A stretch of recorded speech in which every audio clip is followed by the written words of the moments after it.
आणि ह्याच्याशिवाय आता त्यांच्याकडे दुसरा कुठला पर्याय आहे असं मला वाटत नाही. काही धोक्यात आली आहे ईव्हीएम मुळे असं वारंवार विरोधक म्हणतात, त्यांना उत्तर कसं? या 6 महिन्यापूर्वी शरद पवारांची लेख 1 लाख 1.5 लाखानं निवडून आली, तेव्हा लोकशाही चांगली होती, लोकशाही अडचणीत नव्हती.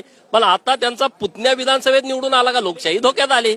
जेव्हा जेव्हा तुम्ही जिंकून येता तेव्हा लोकशाही चांगली असते, जेव्हा जेव्हा कोर्टाचा निकाल तुमच्या बाजूने येतो तेव्हा कोर्ट चांगला असतं, लोकशाही मजबूत असते, संविधानाला धरून सगळं चाललेलं असतं. तुमच्या विरोधात एखादा निकाल गेला, तुमच्या विरोधात एखादी निवडणूक गेली का मग सगळं धोक्यात येतं. बरं, तुम्ही पुतण्याचा विषय काढला शरद पवारांचा म्हणून हा प्रश्न तुम्हाला विचारतोय की अजितदादा पवार यांना इन्कम टॅक्स मधून दिलासा मिळाला.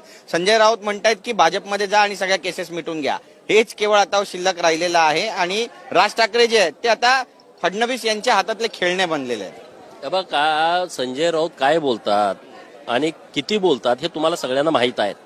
आणि संजय राऊताच्या बोलण्यामुळे काय होतंय, अख्खी शिवसेना संपून टाकते.